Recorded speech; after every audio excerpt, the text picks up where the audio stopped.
somebody had offered a rose to Swami, and Swami, was very subtly, he turned around and he put the rose in my hand, and very softly he whispered, take, take, take. Like, just the three. That was what I heard 3 times, take, take, take. And he tapped in my hand so beautifully.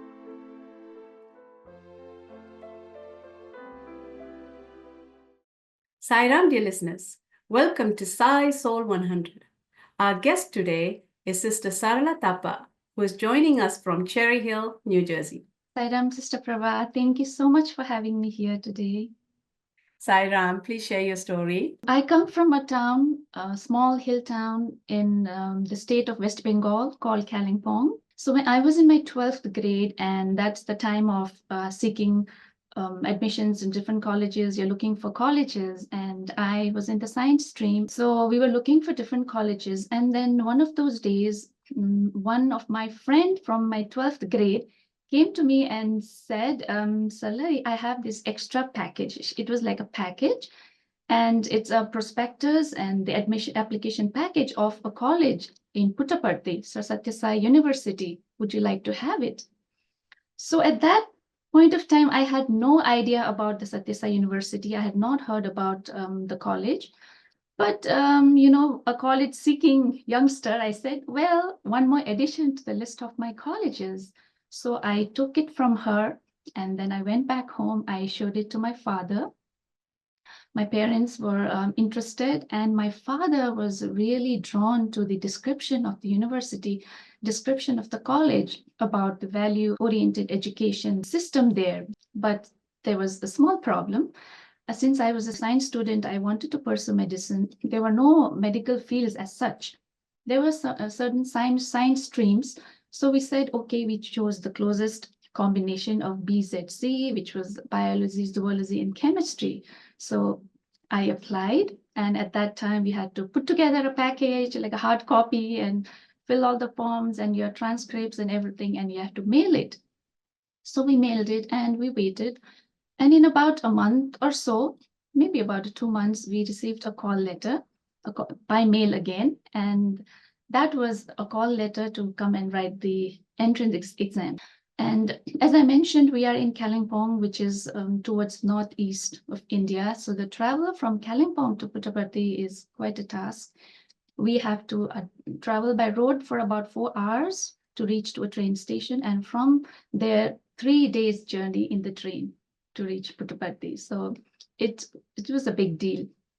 So somehow we got together and we made plans, and then we are off to write the entrance exam for the first time, traveling a long distance from north to south. We arrived and we got accommodation inside the ashram, and we are absolutely new. We had no idea about how things were in the ashram. So we wrote the entrance exam, BZC, and I thought I did well. And then we had to wait for a couple of days. And luckily, in those 2-3 days' time, one day, Swami, suddenly there was so much hustle and bustle in the ashram. And people were running. Everybody was saying, Swami is here, Swami is here. So everybody ran, and we also ran along with them. And we entered the Kulwant Hall, and we got to know that Swami had visited Puttaparthi just that day, that afternoon. So I had my first darshan then, but it was just a regular darshan for me, because I don't know if I experienced anything at that time, because it was a very brief darshan. And then we got the results of the entrance exam. And with Swami's grace, I was selected.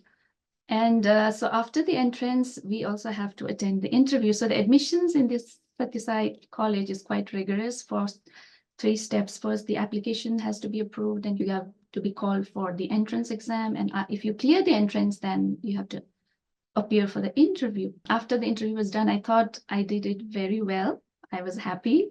But because I had to come back home to complete some of my exams, practicals in my 12th grade, we could not stay back to receive to see the results of the interview. So we had to come back, and my father and I returned, and we told some of our friends who stayed back to let us know about the results.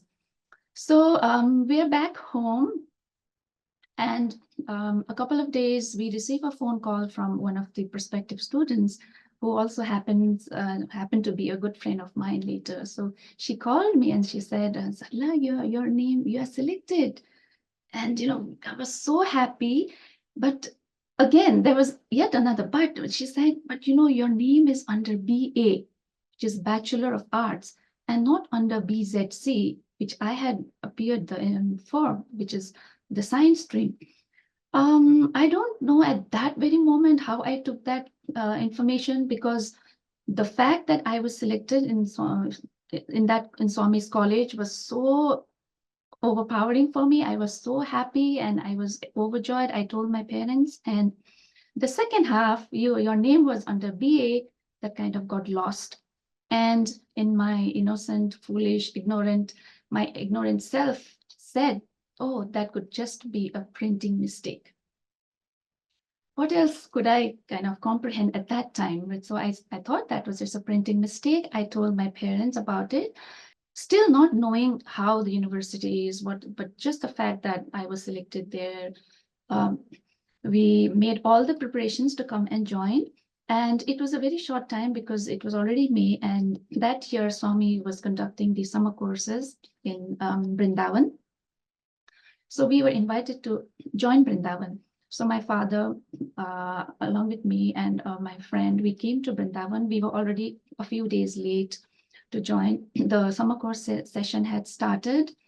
And in the back of my mind, I have the thought that, okay, I've been given admission, but there is a printing mistake. I am in BA. I have to sort that out. So we discussed with my father, and my father also reminded, yeah, please make sure that you sort that out. I went to the hostel, and that day was quite late. So just for informal registration, entered my name. And then the next day, I had to go to the admissions office to get myself registered and to clarify things. So the next day, I went to the admissions office, and there was this women lady, madam. And I told her that, my name is Sarala, I've come from here and so, and I'm a BZC student. And my name has been printed under BA. Could you please check? So she looked at me, and she took the sheet of paper and she cross-checked it, and she looked at me again and she said, child, yes, your name is under BA. And I said, yes, ma'am, I know, but that's a mistake. That's what I told her. I said, that could have been a printing mistake because I am not a BA student. I am a BZC student. I've written my test in BZC. I've appeared for the interview in BZC. So I explained all these things to her, and then she kept saying, no, but you are in BA. And then she said, this the admissions list is every time verified by Bhagavan. Swami checks through all the names, he ticks it, and once he approves of it, then it's handed over to us. So child, there cannot be any mistakes. So that was her concluding statement. And I'm standing there kind of awe-stricken. I don't know how to react. I felt the world was tumbling around me. This was not what I had expected to hear. I was so confident that it was a printing mistake and I would change it and there was no big deal. But what they told me really put me to thinking, and I think that was the time the dilemma, the real the conflict within me started. And I started telling my seniors, and I started talking to some of the teachers there, and everybody said, if that is what they had told me, then that is it. You have to accept it. But I was not ready to accept. I would not compromise on my goals in life. I want to take medicine. I want to at least be in the science stream because science is what I wanted to pursue. I was not ready to accept and do bachelor's of arts. So again, making long story short here, my struggle continued. I went to the then principal and the warden, who was revered Madam Jayalakshmi Gopinath, a very sweet and loving lady, and like a mother figure for us. So my senior suggested go and talk to her. So I went and talked to her. And one day she told me, child, there's nothing that can be done. You have to study BA. But she told me, if you want things to be clarified, if you want an answer, why don't you write a letter to Swami? No, first she said, actually, why don't you ask Swami? Because this is the summer course. Swami is so readily available to students. He's spending his time with the students. Why don't you ask Swami?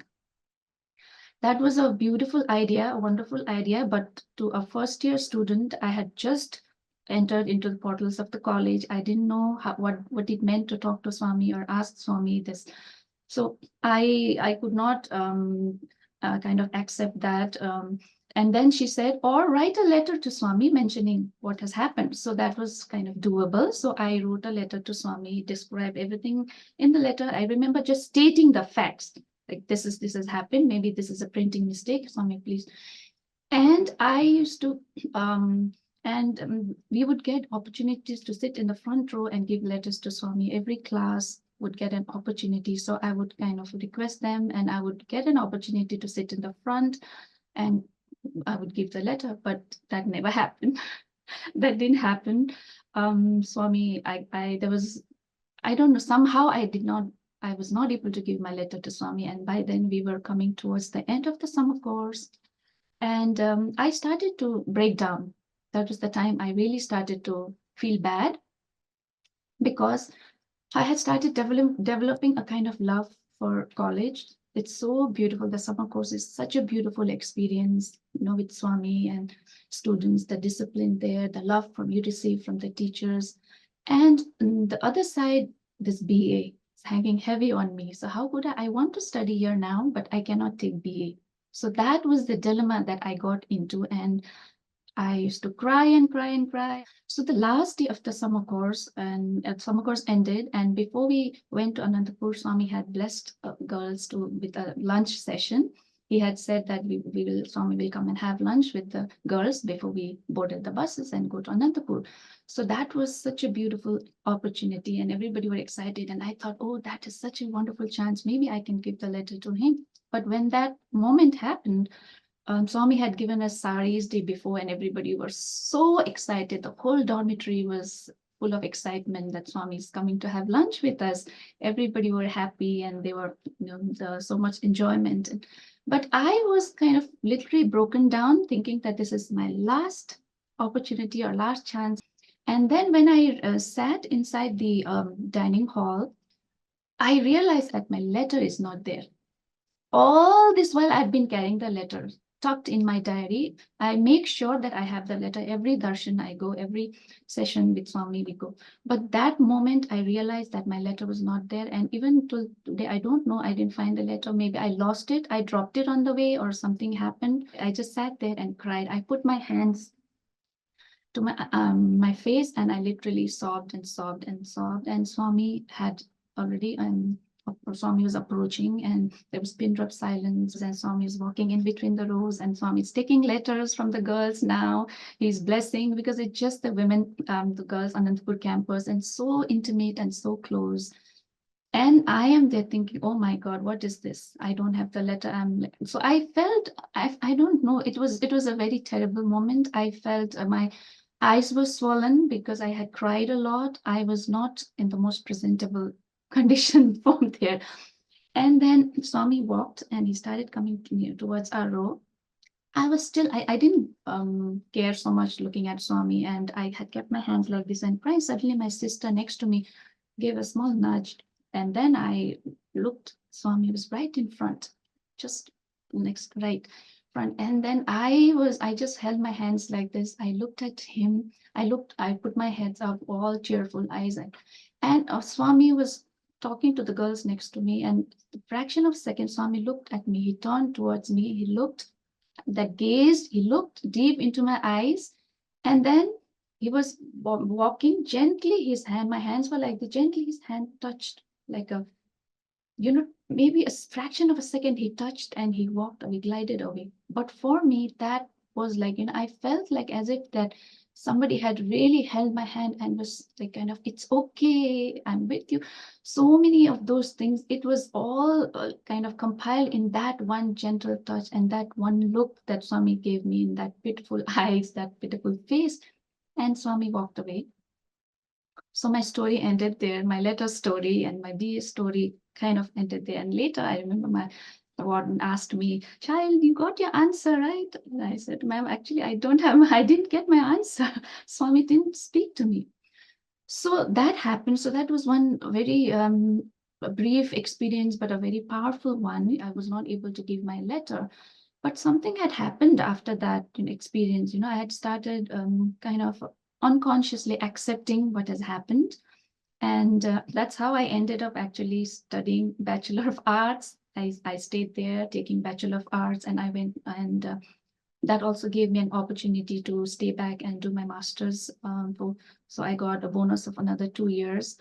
And but it was not an easy acceptance. And also, when I say acceptance, again, I don't want to attribute that on myself, because I think, again, that was Swami's doing, because I believe that he knows what is good for us. He knows what is not. He knows our strengths, our weaknesses. He knows our past, present, and the future. He knows everything. So he had kind of planned my life. But something very beautiful happened alongside that kept me, that was like a soothing balm for me, which I always try to think of as, because I got selected in the band, in the Anantapur Women's Brass Band.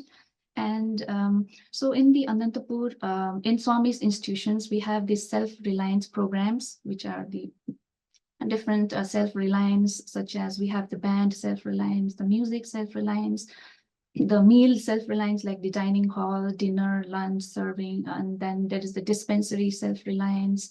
So there are different self-reliance that we could participate after college hours and engage ourselves and learn from.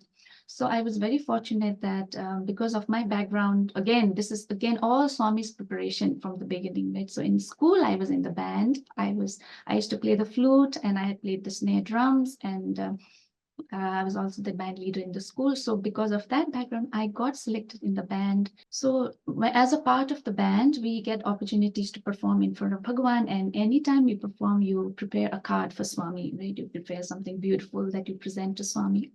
So by then, this was my 5th year in my master's program. Now Swami had blessed me to be the band leader.